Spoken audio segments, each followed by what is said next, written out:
Hello, ladies and gentlemen, and welcome to another episode of the Lair of the Phoenix. I am your host, as always, James Phoenix.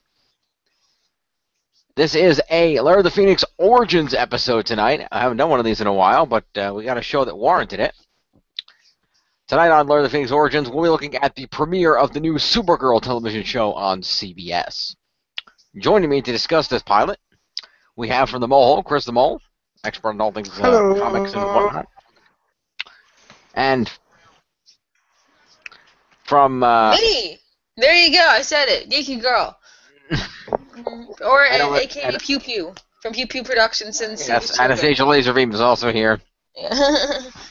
It's okay. You tried. That's what counts. Yeah. I was about to introduce you. You cut him before I could even speak. Jeez. Yeah, because it sounded like you forgot my name and this other person. I didn't forget your name, and I said totally remember. No, I said and from People Productions. I was debating whether I wanted to say People Productions or whether I wanted to say something hilarious, like Parts Unknown or something. I was trying to think if I make a joke or not. I'm not as witty as Mole. I can't come up with things that fast, unfortunately. He also forgets my name. I do not.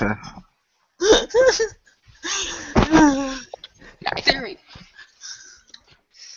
But yes, so we're going to talk about the new the pilot just aired about a little over a week ago. On it's close almost 2 weeks now because we're coming up on Monday again. The new Supergirl series on CBS here in America, and I don't know what network it's airing on over on your side of the pond. Sky One. Sky One, fair enough. And we also have episode 2 out now. But yes, episode 1. Yeah. And we're going to talk about the pilot here a little bit. The general concept is that Kara Zor-El, the younger cousin of Kal-El, whom you might know as Superman, was also sent from Krypton before it exploded. At that, she was actually older than Kal-El. She was a young girl about 12, 13 years old. 13. And she was sent to watch over baby Kal-El, but her pod took a detour into the Phantom Zone and ended up getting to Earth 24 years late, and Kal-El was already grown up and revealed as Superman at this point. But he set her up with a nice foster family, including Dean Cain with a beard. Yep. These are people who played Superman or Superwoman or something. No, her adopted mother played Supergirl in the other Supergirl film, the original Supergirl film in like the 1980s. Oh, is that who that is? Yeah, which is kind of important as we're reviewing Supergirl. Yeah. Okay, I thought it was okay. Yes. Thank you for clearing that up. Indeed. I still prefer Dean Cain with a beard. I like Dean Cain with a beard. Anyway, but yes, she's set up with foster parents, and she's raised and chooses that given that her cousin is there to protect Earth, decides she doesn't need to use her powers and decides to be a normal person and gets a job fetching lattes for Ally McBeal. Yep. AKA, what is her character's name? Kat Dennings, something like that. Cat Grant. Cat Grant. Sorry, what am I thinking of Dennings? Cat Grant. Cat Dennings is someone else. Cat Grant, the most powerful media mogul woman in the city, and until one day when she ends up having to save her sister from a plane crash, and things start going a tad bit awry in her life. Yep. It should be noted that in addition to working in this, she also works with one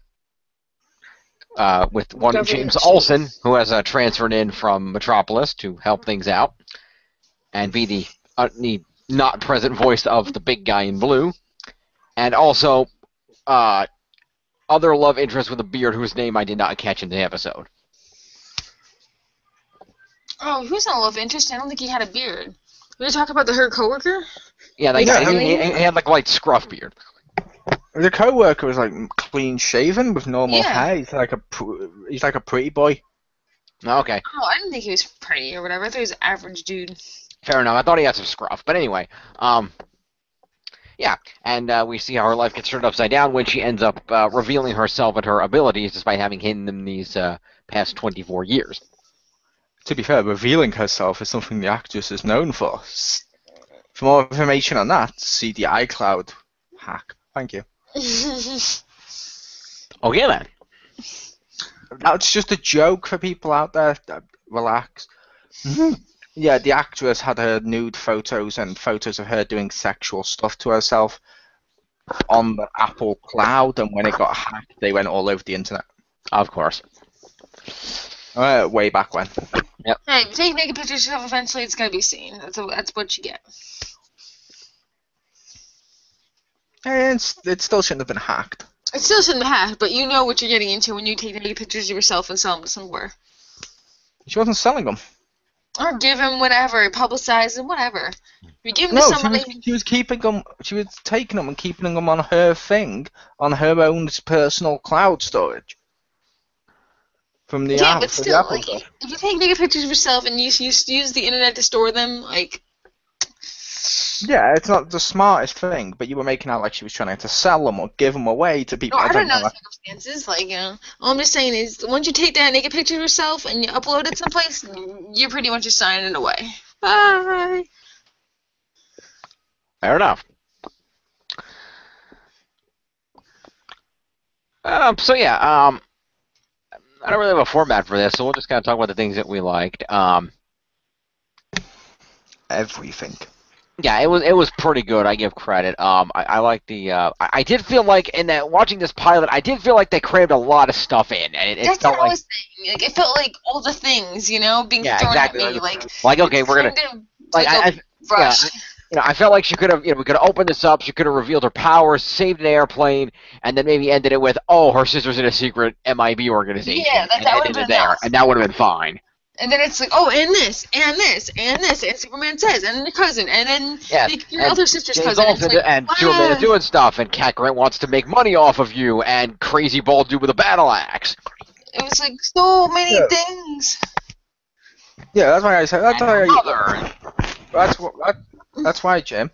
I'd made the case, but it works because, to be fair, they did a very similar approach with the Flash over on CW, and until Supergirl came out, that was the largest comic book debut of the show, and was really well received and stuff because they had to establish essentially the status quo of a team around him, how he gets his powers, where all the powers come from, what his like police station was now like, all of his side characters and stuff like that, just like they did with Supergirl. Because then from the second episode on, they can just move the story forward.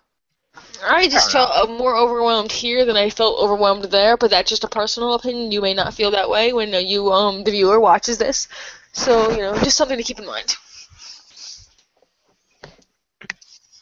Indeed.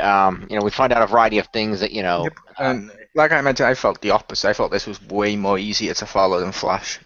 I love Flash, but I felt this was way more easier to follow than that pilot, because for that pilot to watch it, half of the stuff they're discussing, you have to watch another TV show to get.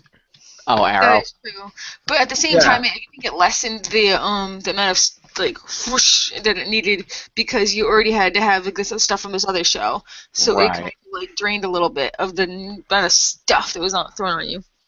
Yeah, but that's assuming you watched the other show, but not every viewer did. Mm-hmm.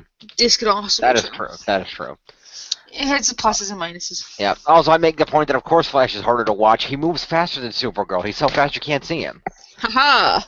Hi, I make the case that's not true. She broke the sound barrier in episode 2. Yeah, but he broke the time and everything barrier. Yeah, but how many episodes was it before he could break the sound barrier? Oh, that was the end of first season, I think. Yeah, she literally makes a sonic boom and breaks the sound barrier in episode 2. But she had her power since day one, though, or at least day one of Earth time, so she had more time with it. You had to learn powers. Yeah, but I wasn't saying one was bad, Pew. No, I'm just saying that I was just saying, like in the comics. No, it's not offensive at all. I'm just saying I was saying, like in the comics, Supergirl and the Flash and Superman and the Flash are relatively equal speeds, depending on who's writing it. Yeah, but it was just understandable that one would take more time to show their speed than the other because he didn't automatically know all his powers.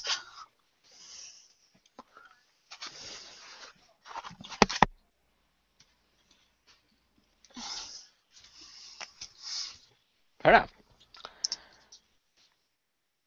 So yeah, I did feel like there was a lot, but I think it did work. It just felt like there was, they were doing a lot, but it worked to establish her. Okay, here she is. This is her life outside of being a superhero. This is how she ended up becoming the superhero. This is, these are her allies in the crime, allies in crime fighting. You got James Olsen. You got, her sisters in this organization with this other guy. How she gets her costume. Yeah, the costume, the unshreddable cape. Here's where the bad guys come from. They basically pull the Power Rangers Time Force, and there's a bad guy prison here. How do you feel about Kryptonese? Oh, I know you're on about. You're on about the thing Power Rangers Time Force stole from the actual DC comics like 20 years before it. Cool. Fair enough. Because I thought Kryptonese was like, I mean, I know it's legitimate and they call it Kryptonese, but instead of saying that's what it's supposed to be called. I know, but like, it just when you have a choice of two different words and one of them sounds way cooler than the other, like, and not everyone's gonna know that it's from the comics. So, like, Kryptonian just sounds way cooler than Kryptonese. It sounds it's not about the fact that everyone's gonna know it, but they tried to at least keep some stuff. Not all the stuff, but they tried to keep some stuff because Kryptonese does sound like a language anyway. Plus, with how often Kryptonian is also used to describe the technology or the people, if you throw in the language, it's the same thing too. It basically makes the word Smurf. This is also true. So, for people with intelligence, it's cool to have multiple words for stuff, like how you can have Chinese for the language. Oh, you can have China for the country and various other stuff. What was that? Take it down. I said, there's no need to insult people's intelligence. Take it down a notch. I wasn't insulting anyone's intelligence. You said for people who are intelligent, but just relax. Also, okay, well, you take it down a notch from the fact not everyone's seen the comics. And I was making the case if you don't have to. Yeah. Although I would argue that your example is not necessarily a very good one because Krypton was the planet, Kryptonian are the people, Kryptonese is the language. Fair enough. That's actually better than China because China is the country, Chinese is the language, Chinese is the nationality, Chinese are things that are of China. Yeah, but I said Chinese because I said Chinese because there's loads of languages on Earth and some of them do end in e's. Mm-hmm. Yeah. And I just like the idea of Kryptonese when you got Kryptonian for like technology and people, Krypton and stuff. It sounds cool. We have different opinions. Indeed.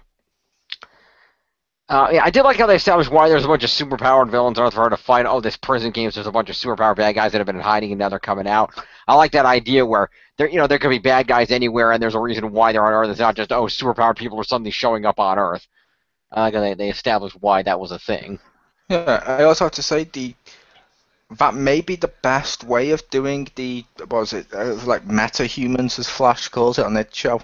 Mm-hmm. Because Flashes, for the longest time, they all just came from this one machine, gave a wave, so suddenly they were all in the city. This one, it stands to reason, or it's less plot convenient that it's a prison ship, so it's going to have people on it. Then, now random people in the city are going to get powers from one, I don't know what you'd call it, but accident, like the Turtles ooze. Mm-hmm. For the Nick show, it's like I like the Nick show, but not we don't need the ooze every week. This is true.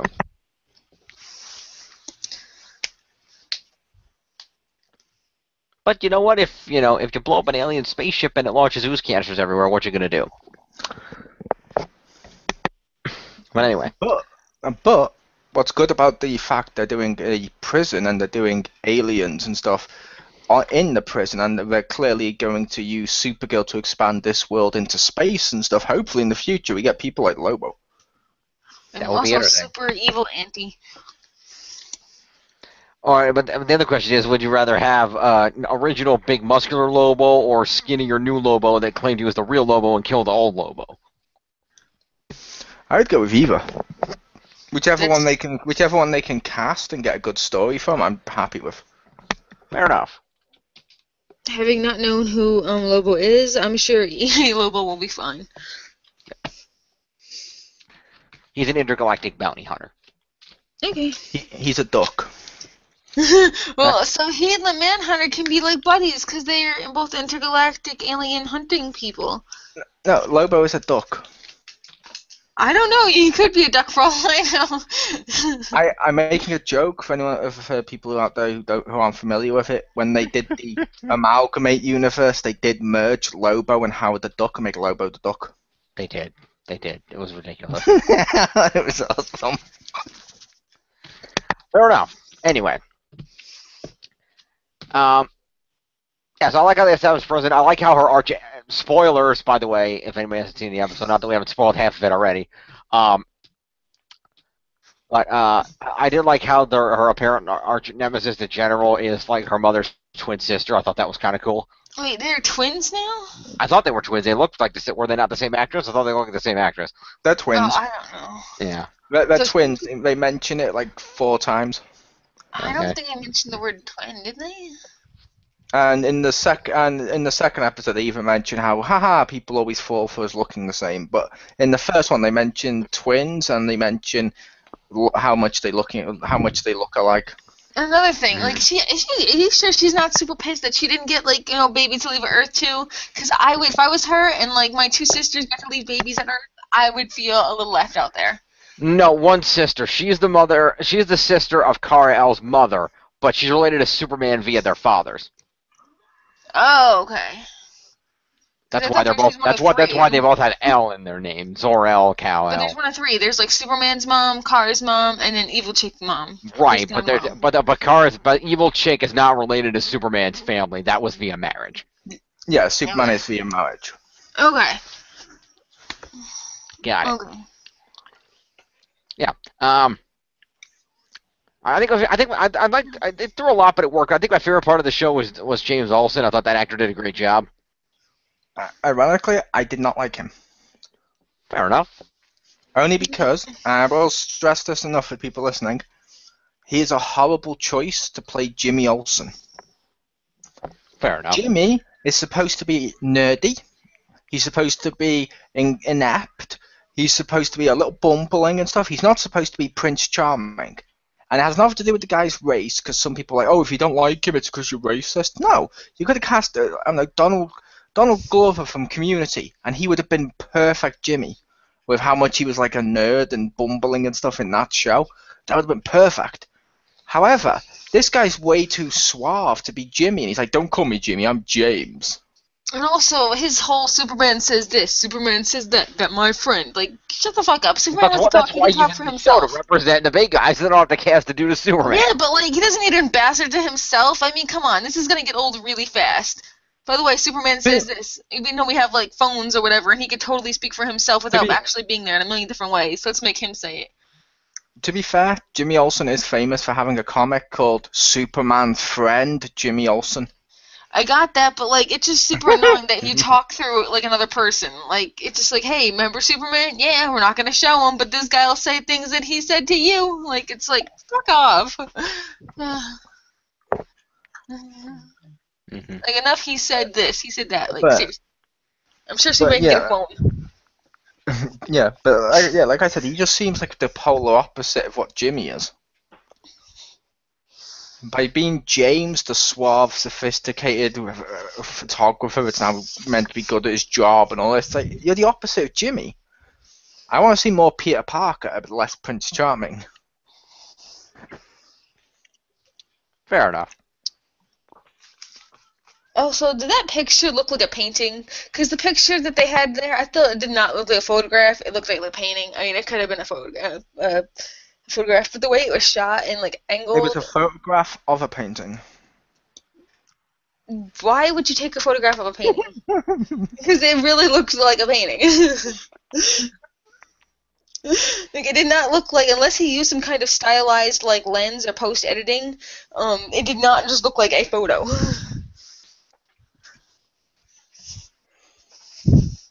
Because normally you'd think the stuff in the, that you shoot, you just kind of shoot it and maybe touch it up, like, a little bit, but that looked like heavily stylized, like, post-editing, which normally is not, like, film, or journalism photography. But, like, yeah, it's fine. Depends what type of journalism photography. I mean, maybe like artsy monthly, but not like, hey, this is legitimate news. Like, you know. Yeah, but But to be fair, it depends, because legitimate news papers and stuff like that, sometimes they still have like the tabloid, like inside magazines that try to be all cool, and sometimes they do cool pictures to try and get the younger viewer reading the paper too. So it's a hipster magazine. Plus, his pictures could have been online. I guess. Just the one that was in the frame seriously looked like a painting. It did not look like a photograph in any way. Like I said, no, not hipster, because it's not taking something and trying to just do it ironically. It's doing something to try and make the younger people do it. Because if you go back to how newspapers were, every generation they try and change up their style a little bit. I guess, but like, do you really need to try extra hard to make people like a friggin' superhero? I mean, everyone's gonna already like him pretty much. Yes, because there's already another superhero of Superman, and there's Flash, and there's Arrow, because it's meant to be in the same universe. Okay. Is that? And so yeah, it is. So as well as that, you've got all those superheroes, so it's not a big deal anymore. And you're also trying to compete with people going to all the web pages and stuff like that. You need something to catch their attention more, make it like a cool hero, make it like seem like a new take on a hero or whatever, because there's already been like a shit ton. Hell, there's even more just if you count the TV show Arrow, having Green Arrow, having Arsenal, having Atom and stuff like that, and Black Canary, White Canary. It's like, come on. Okay, so they need to have a deviant art for newspapers to get like people into. I think Firestar's on that show too. Yep, he is. Yeah, well, they gotta do one. Yeah. Okay, fair enough. Okay. Yeah. Overall, I don't think what else to mention. This thing that we brought up the Kryptonese earlier. So, about speaking Kryptonese, why is it that she's suddenly conveniently given a holographic message from her mother and she's speaking English? What about her face turn? Sister's face turn. Like, that was too fast, I felt. Yeah, that too. That kind of came out of the blue, but her sister had to be an ally. I mean, that was going to be normal because you've already got her sister's boss, who's obviously going to be a hard ass. So yeah. For one or two reasons, Jim. Her mother was speaking English on Krypton in the first place. We're supposed to believe she's speaking in Kryptonese, but it's only in English so that they don't have to keep putting subtitles underneath so we ourselves can hear it. Which is fair enough, but her sister already seemed to know what was on the message. How would she know Kryptonese? Because they've been studying it. Fair enough. And they've been studying it. As the army guy says, Superman's helped them do the studies. Yeah, fair enough. That works. Like in the comic that we read, he's got textbook Kryptonese. Yep, and even in the second episode, I will tell you, they do some. The army guy even has kryptonite weaponized. Yeah. Oh dear God, that's who that is. Okay. Yeah, he's got the low-level kryptonite band things that strap it down. Yeah, I don't mean that. I'm glimpsing at something, and I just realized who that character is. That actor plays a lot of villains. It depends who you think it is, Jim. Well, he's apparently Cyborg Superman. Apparently not. They changed that? Did you say he's Manhunter? At the end of the second episode, both his eyes glow red and stuff, and people think he's going to be Manhunter, and that's just an alias he's taken. Ah, interesting. That could be cool. Because for a starter, he'd be the wrong race to be Cyborg Superman. Fair enough. Because Cyborg Superman's meant to be the same race as Superman. Ah, that's true. How the fuck is there even a Cyborg Superman? It's a very long story. We'll tell you later. How does that even happen? It's crazy. Cyborg Superman. Long story very short, Superman... If you don't keep an eye on Marcus's radio play characters. Yeah, that too. But no, basically, long story very short, at one point, Doomsday killed Superman. While he was dead, 4 other Supermans showed up. One of them was a cyborg. Okay. Yeah. But which one? Bum bum bum. The middle one. Damn it, you're on to it. Huh.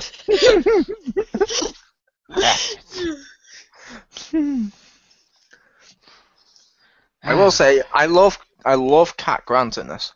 Cat Grant is great, yes. Although I can't Like tell. she's like one of the best parts. Oh, it's a great character. I just can't tell if she's like. She's some weird cross between Perry and Jonah. I'm like, I don't know what to think. Yeah, she's one of those characters that basically she's just selfish, basically, which is how the character's always been. She's always been self-absorbed and selfish and stuff like that. But she's not out. She's not out trying to ruin Superman or Supergirl. She's not out to ruin any of them. Or she's out to just make money off them.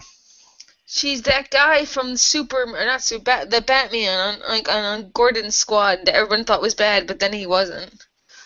Harvey Bullock? Yeah. Yeah. I would argue not quite. Harvey Bullock was a sarcastic asshole, but he wasn't, you know. Well, in her own way. Well, yeah, like I said, she's a cold-hearted bitch, but you understand why. You do understand why as the series goes on. Like, and I know we do as I'm giving spoilers, but one of the things she mentions in the second episode is she spent 20 odd, however many years she said, like 20 odd years, 30 years, busting her ass to work for the Daily Planet. Mm-hmm. Every guy that went up at the same ranks as her and had lower scores got on the paper, and she got given the gossip column. So she's kind of bitter, and she's kind of, now that she's at the top, she's kind of cut off and selfish and stuff, but she is willing to help. She does seem to like Kara, genuinely seem to like her a little bit, and she just wants to make money off Supergirl, because she's like, I need a superhero to sell my newspaper, because every other current city has a fucking superhero. Give me a superhero. Can you trademark Superman? Like, is the Daily Planet like... No, you can't. No, you can't trademark Superman. But the fact Clark Kent works there, which obviously not everyone knows that, but the fact Clark Kent works there, and spoiler, he's Superman. Oh my God! What? Holy shit! And he's fucking Lois, who, spoiler, works there.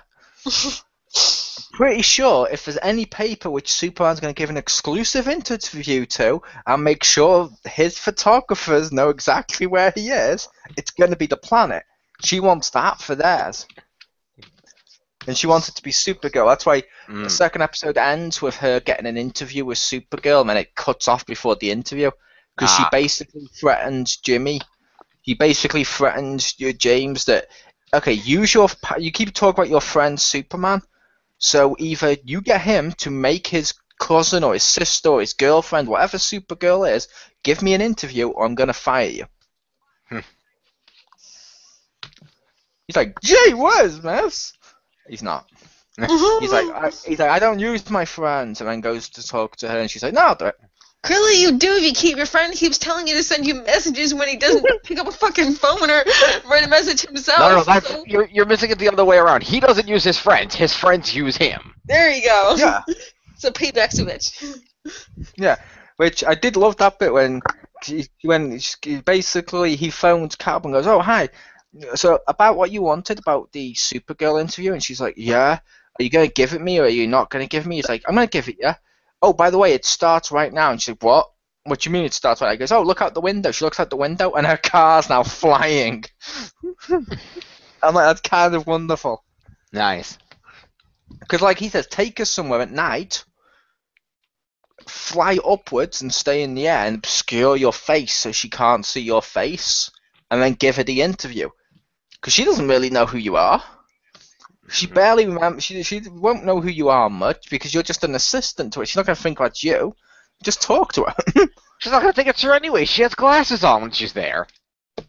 Everyone's got the super glasses. Super stealthy. You don't know my identity glasses. Oh, she got her stealthy glasses. She ties her hair up when she's there. She's all nerdy and dropping things and uncoordinated.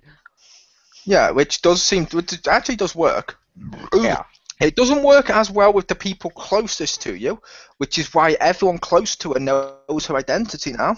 Mm-hmm. It's only the ones who don't really know her personally. Yeah. And it's a case of, to be fair with the glasses, as I mentioned to Pew as well, another reason for it is it sort of shows a weakness, because what other physical weakness can you show easily than like fake glasses, because Kryptonians don't have physical weaknesses. Wheelchair. In terms of like, you don't see Superman like fucking straining to read signs. You see Clark Kent with glasses, but you don't see Superman like that. You don't see Kryptonians like that. Wheelchair wouldn't really work, because the second, what's going to happen every time they abandon their wheelchair? That's true. Well, they can hide it, take it with them, you know? Like, what's true. What's but then again, you can make the counterpoint of there's got to be some dude in Metropolis who keeps walking into phone booths and finding suits.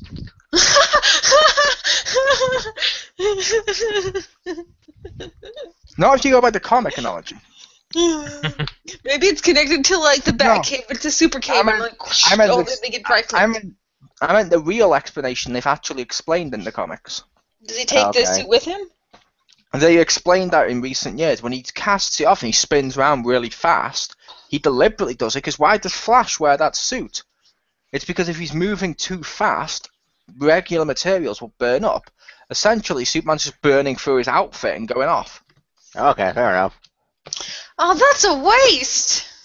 Yeah, because I'm talking about, unless Superman is going to super steal more suits, I don't think the planet pays him that much. Yeah, super steal. Better than regular stealing. No, he just buys them. But it doesn't say. To be fair, it doesn't say he's walking around in the expensive suits. And every time we've seen him get measured as Clark Kent for a suit, it's always been like out in Smallville at like the Ma and Pa stores. They're probably gonna be pretty cheap. That's true. That's true. I don't know. I just feel like that's like a big waste. I don't know. I kind of like the Flash's better, where he switches suits and keeps the extra stuff in his ring. Yeah, that works as well. But they've done that before, and they've also had it before now where Superman leaves someone like on the top of a roof. They've done it before now where he's left them on the top of a roof where no one can get to but him, so he can quickly grab them on the way back. Yeah, that's clever. I like that one. Yeah, see, that is clever. I just like the idea that all the phone booths are connected to some dry cleaner where his suits get taken. Yeah, but no, like I said, the disguise, it's not the best disguise, but when you mix in all the elements, and like I've mentioned before, now there's been experiments with celebrities and stuff where people have noticed them with like tattered clothing and glasses and stuff, and you've got the element of the fact they think this superhero is like a god, so it's not gonna be the person next to you. Yeah. And all the other aspects. It's not as bad as people make out the glasses are. People try to say it sounds sillier than it is, but I just like it's the same thing though. It's like you have glasses and also I have glasses. Like it's the same thing. Like all the super people are gonna try to hide themselves with glasses. No, only Superman and Supergirl, but yeah, Batman hides himself with money. Yeah. Arrow hides himself with face paint. That too. He hides himself with a nightclub. And a hood. Face paint and a hood. Mm-hmm. Flash has a mask. It's only, and to be fair with Supergirl, they've mixed elements of what made Superman Superman. They mixed Superman and various forms of Supergirls together. Okay. Like her last name comes from Carol. Mm-hmm. Yeah, the Danvers family. And yep. Which threw me off, because when I realized he was the Danvers, I'm like, wait. What is her Star Sapphire in this show? Like, her name is Kara Zor-El? Kara Zor-El, yes. It's with Zor or Zora? Zor, Z-O-R-L. Is that like her father's name or something? Like a combined names? Or? Yes. That would be the deal. Right, Mo? Yep. Okay, cool. It must be a male versus female naming convention on Krypton, because she's Kara Zor-El, whereas instead of being Kal Jor-El, Superman is just Kal-El, so it must be a thing where the male directly inherits it, but the female takes the father's. Could be. Yep. It's like in our culture, as much as you don't have to do this, I'm not saying you do, but a lot of women take like the guy's last name when they get married. Mm-hmm. Right. Fair enough. Yeah, I honestly did not realize that the thing with the Danvers was actually another Supergirl, and I always, whenever I hear Danvers, my mind always goes to Carol Danvers and the She's the Star Sapphire, I think, right? Yep. Yeah, that's what my mind goes to when I think of Yeah, it. you have that, but you also have elements of like there was another Supergirl called Linda and stuff, and you got elements of her life mixed in with the regular Kara one and stuff like that, and it's like it works. I like that. You've created something new and refreshing at least. Fair enough. Because to be fair, I like Supergirl. I really do like Supergirl, but she doesn't really have her own life. If that makes sense, like she doesn't really have her own life that lends itself well to a TV show as much, unless they tweaked various stuff. So mixing all the elements together and mixing in what made Superman so good to watch and stuff. Yeah. All at once. It's like they've created something that's basically it's like Superman without it being Superman, sort of like how Arrow's Batman without it being Batman. Indeed. Yeah. Now, as long as they keep this good, they don't run it into the ground in its last few seasons like Smallville, it'll be fine. To be fair, Smallville ran itself into the ground halfway through. Fair enough. And I got pretty good for the last season or two. Okay. Season 1 to 4 was good. 5 was shit, 6 was shit, 7 was shit, 8 was shit, 9 was passable, 10 was good. Okay.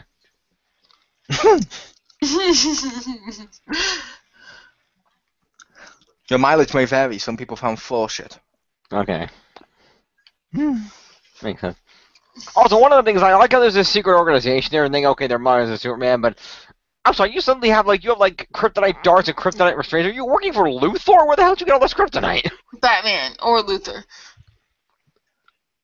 To be fair, they're working with Superman and they know about Superman stuff. Logically, one, they would have known at least a little bit, like they do, I think, about the prison.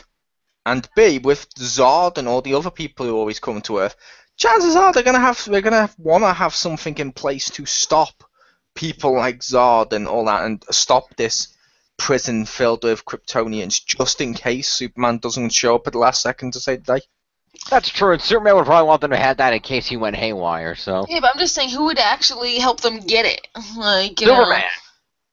Would Superman willingly get? He can't get Krypton for other people because it would weaken him. So how would he get it? It'll weaken him, but he can fight it and tell them where to go get it. Is there like a Krypton-proof bag you can put it in? Also, I don't think all their kryptonite is real. It might not be, and yeah, they went and found the kryptonite. They had a witch put it inside a force field and put it inside a man made of clay. Okay. There you go. I'm kidding. I don't get it. I do. Yeah. I don't get it. No. Like I said, I don't think all their kryptonite's real. Because when she was training with her sister in episode 2, they use a machine that gives off kryptonite-like rays, and it was running at like 18%. So I'm thinking they found a way, like which people have done in the comics before now, to mass produce it. Oh, that's good. By using its like chemical compounds. So like lab-created diamonds or something. It looks like the real thing. It's just way cheaper and not as good quality. Fair enough. Only, unlike diamonds, this one would give off radiation and be pretty effective and pretty much as good as the regular thing, just maybe not quite as powerful. Okay, so 90% instead of 100. Maybe. Something like I say that. maybe because they've done it in the comics before now where it's been too powerful. Ew. Or had different effects. And it's like, what? Oh, they can have all the different color kryptonites that like make them turn into fish or something. They need to. I want to see them bring in red kryptonite. I don't know what any of this does. All I know is that someone told me the kryptonite makes you turn into a fish. No, that's eating fish sticks. It's eating fish sticks. There's no fish kryptonite? Ah, that's disappointing. But no, I want to see. I don't know about you, Jim. I want to see red kryptonite going forward. That would be at least in one season. Not yet. Season 2 or 3. I want to see red kryptonite, especially if they cross over with Flash and Arrow. Yeah. What does it do? Red kryptonite makes Kryptonians go ahead. Yeah, go ahead, Mo. Basically, think of it like the black suit for Spider-Man. It makes you go crazy evil? It can do, yeah. It messes with your personality. Green is physical, red's normally mental. And sometimes it's been other stuff besides that, but the most frequent one is it basically turns him into a dick that no longer has a conscience. Basically, it's like Angelus's. So basically, Mole's already been born with red kryptonite inside him, and this is just the way he's always been. Well, basically, hopefully you understand English. Impossible. That is. And there's all kinds of other kryptonites too, and they do all kinds of different things to Kryptonians. There is, but red and green are the best. But I want to see. I just want to see red in a season later, just 'cause I think that'd be interesting. Because seeing this Supergirl go evil would actually be kind of fun, especially like I said if they're crossing over with Flash and Arrow, because you can see them all having to team together to try and take her the fuck out.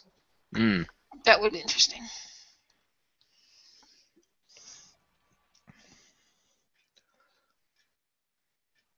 And now silence. I just imagine like that fight where all 5 of them, I think it was an Arrow, that like 5 of them took on somebody, I forget who, and there's just 5 people versus 1, so they have to do something like that for Supergirl. They pretty much would. Yep. But then wouldn't it be way easier if Superman could take down Supergirl, but he can't be seen? So Jimmy Olsen would be like, hey, make sure to tell them that I'm not going to take down Supergirl. Okay, I'll pass the message along. To be fair, we don't know. He could be busy.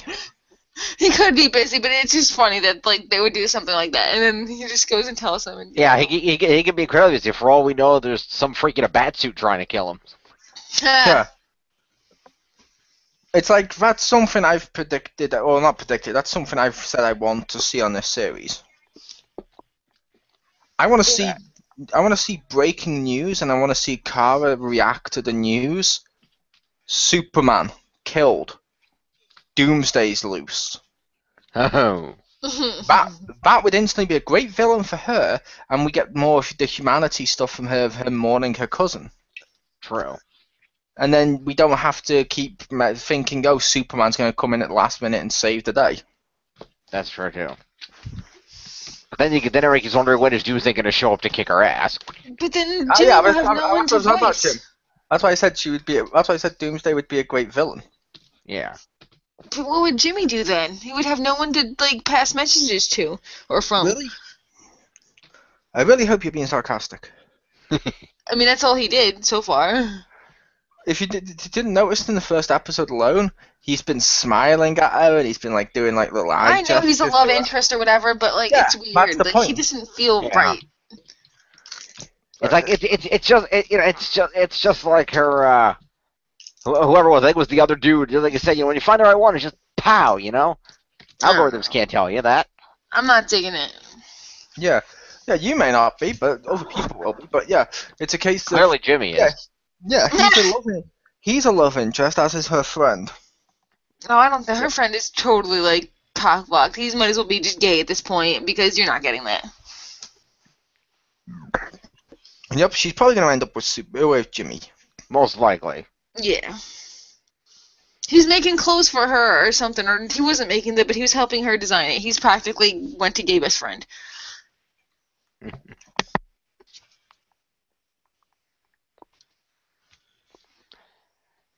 All right.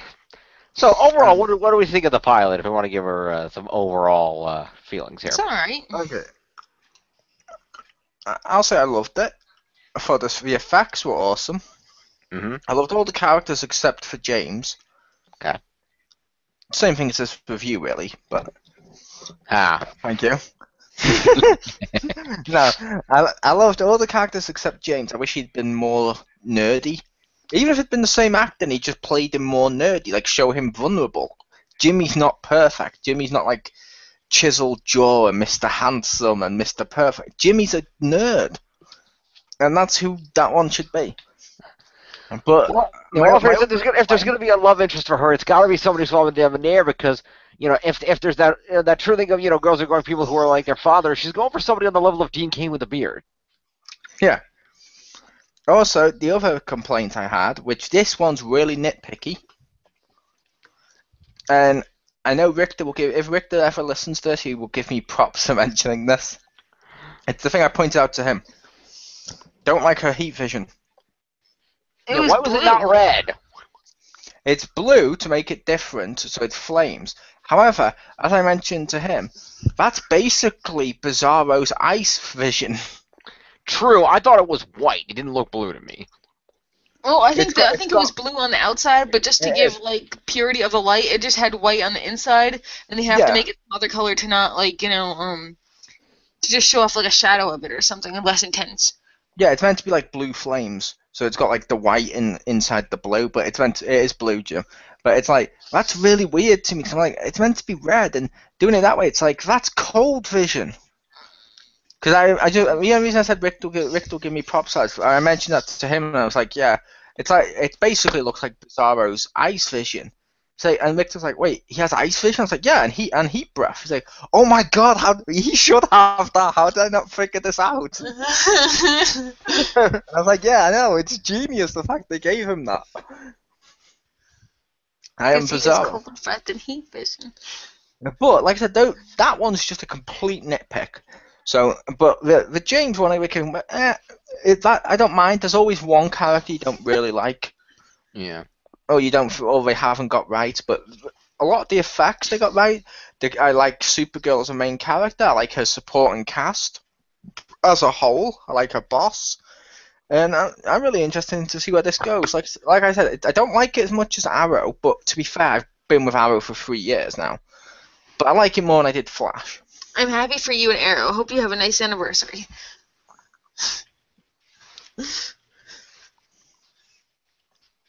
You said you've been with Arrow, so I was like, Mm. But Arrow's not a character. Yeah, right. He died. He's the Green Arrow now. But when he died, he was the Arrow. Mm. All right. Boom! Boom! Alright.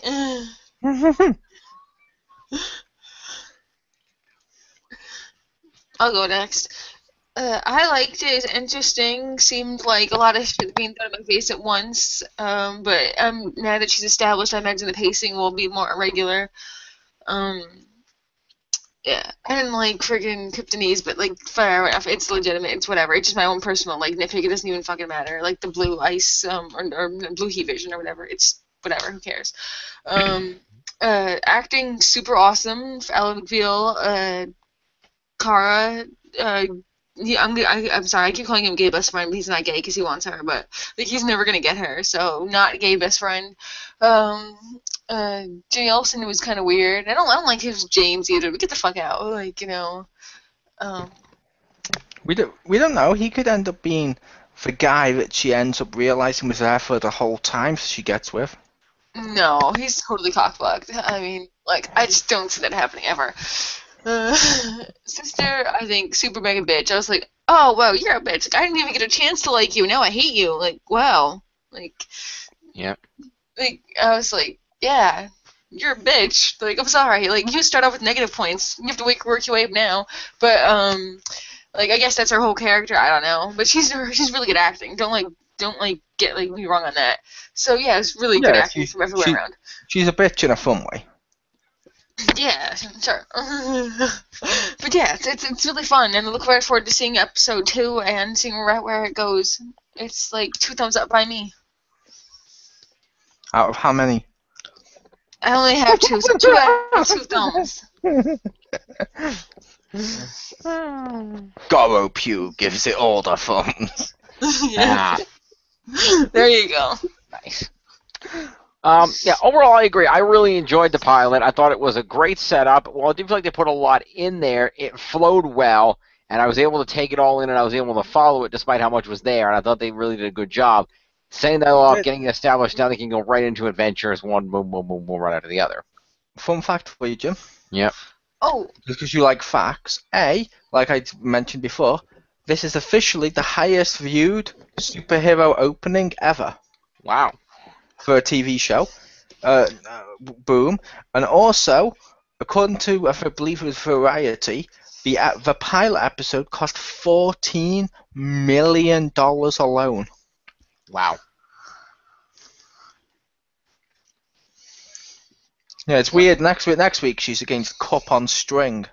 There's only one thing I didn't understand here. How come in the Superman movie, and you could say they're two separate universes or whatever, but they're not. So like he got to talk to his dad, his like techno dad for like a little while, but she didn't like get to talk with her techno mom for like at all. Because her technology was taken away from her and stuff. Superman's is basically he stumbles across it accidentally after he throws it and it grows and stuff. Okay. And she does get to speak to her techno mom later on. It's in the army facility. Okay, I thought I thought it was just like, fuck sucks, that's be you. But no, because cool. You get a really sad scene in episode 2 where she's like, you can ask me anything you would ask your mother, and I will respond exactly the way she would. And Kara, with a little bit of tears in her eyes, says, I'd ask for a hug. I am not programmed to do that.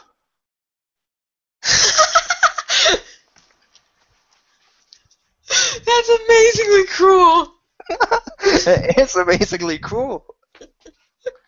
That's amazingly cruel.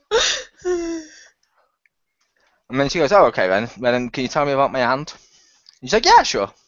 She doesn't actually go, yeah, sure. But she does say, okay, then can you tell me about, and she mentions her aunt and stuff. Yeah, that's just, that's so sad. Well, are you shocked? I mean, this is the planet that sent us the dude who deprives people of water. Mr. Pope had himself.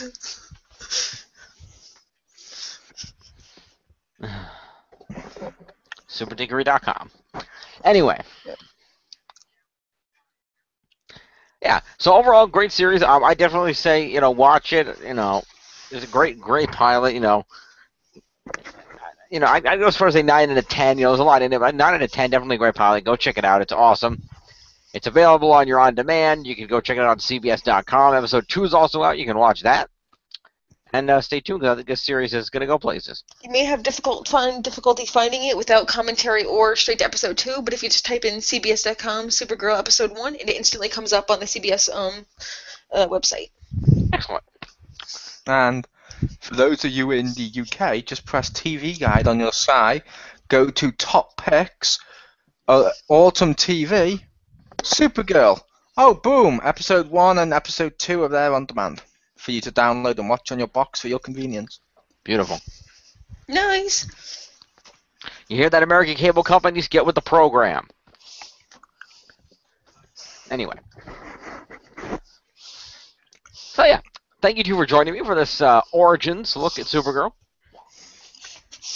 Do they not have anything like that on your cable providers? If you specifically decided to record it, you could record it. Because I thought if you had a DVR built in, they might have on-demand stuff. Well, there is on-demand. So we have on-demand stuff that you can watch, but that's when it decides to actually function. Yeah. And whatnot, and that's only the shows that they feel like putting on there. It's not all the shows over here either. It's only what they decide to put on here. Fair enough. They just happen to put a lot of them on. Yeah. Fair enough. That's good. Yeah. The way you described yours, it sounded a lot more efficient and functional than ours. Yeah, it's a lot cleaner. Yeah, that too. All right. Well, this has been a great review. I'm James Phoenix, and we'll see you next time on another episode of The Lair of the Phoenix. Peace. Woo. Up and away!